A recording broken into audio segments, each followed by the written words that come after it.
Are you an intending businessman or woman? Or are you already in business? Is your business micro? Is it small or is it medium? What do you know as your tax obligations as a business owner? We will be sharing with you snippets of the tax obligations of the business owner. It is tagged the Businessman's Guide to Taxation. So, what is the starting point? First and foremost, your business must be registered with the Corporate Affairs Commission. At the point of registration, you'll be assigned TIN. Thanks to the synergy that exists between the CAC and the FRS. Next step is to approach the tax office of your choice. In the case of an enterprise, the State Internal Revenue Service, while in the case of a limited liability company, the Federal Inland Revenue Service. In all the states, there is a tax station close to you. In fact, in many of them, they have tax stations within markets, shopping complexes, and major plazas. The same goes for the Federal Inland Revenue Service. There is always a micro small tax office, MSTO they call them, close to you. To locate the tax office closest to you, log on to www.frs.gov.ng or simply call the FRS Contact Center. Having registered as a taxpayer, your tax obligations begin.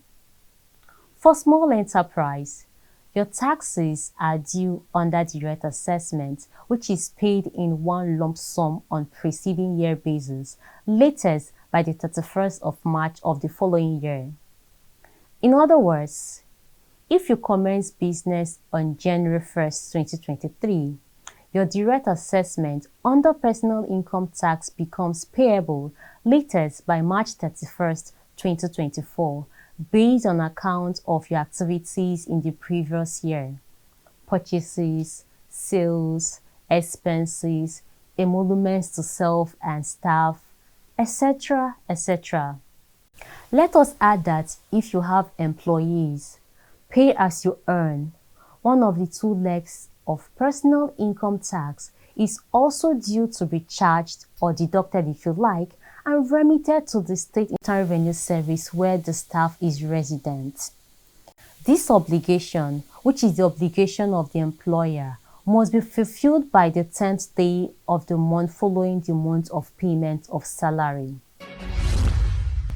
It is important that you keep records of all transactions, all economic activities from day one: rent, payment for utilities, bills, purchases, sales, etc., etc.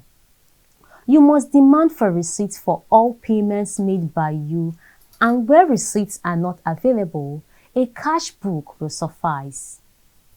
Summary: register your business with the CAC, which now automatically comes with the allocation of a taxpayer identification number, TIN.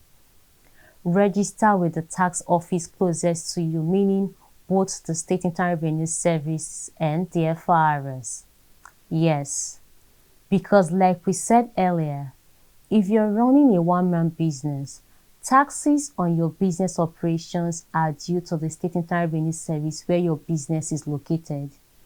This is under the direct assessment leg of personal income tax, and of course, pay as you earn for your employees if you have any. As for the FRS, your major business is with regards to VAT. In saying this, we are conscious of the provisions of the Finance Acts 2020 and 2021, which excuse companies with turnover below 25 million naira from collecting and remitting VAT. But such exempted companies still have to file returns because if they don't, their liability or non-liability cannot be easily ascertained. In the same vein, if you're running a limited liability company, you have business with both the FRS and the State Internal Revenue Service in charge of the location where your business is domiciled.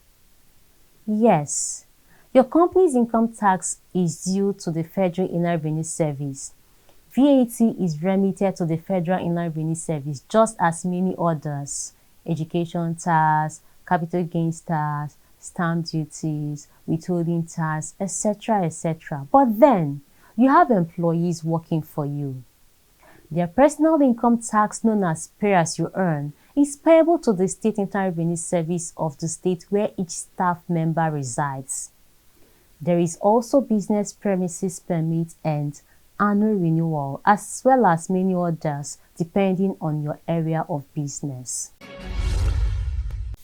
Let us look at the tax obligations of the limited liability company business operator. The most prominent tax payable by limited liability companies is company's income tax, which becomes due 18 months after commencement of business.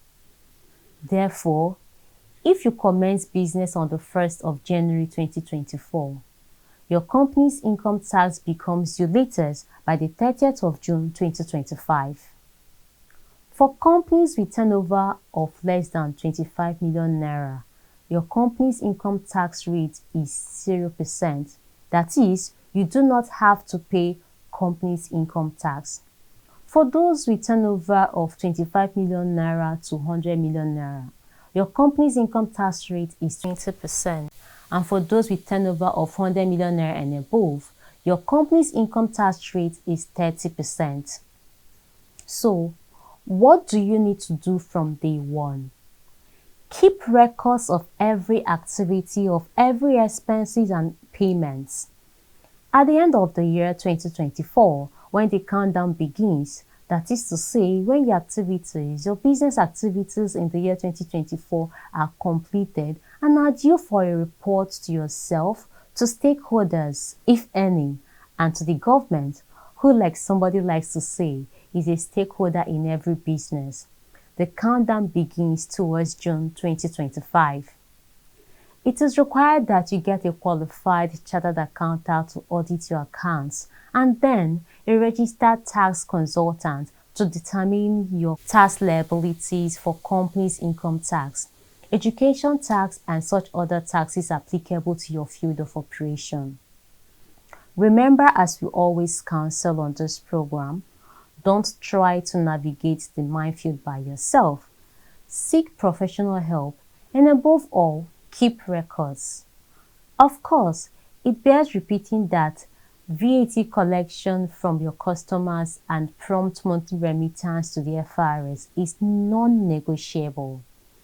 As the law stands today, failure to file monthly VAT returns attract a penalty of 50,000 naira in the first month of default and 25,000 naira for every month in which the default persists.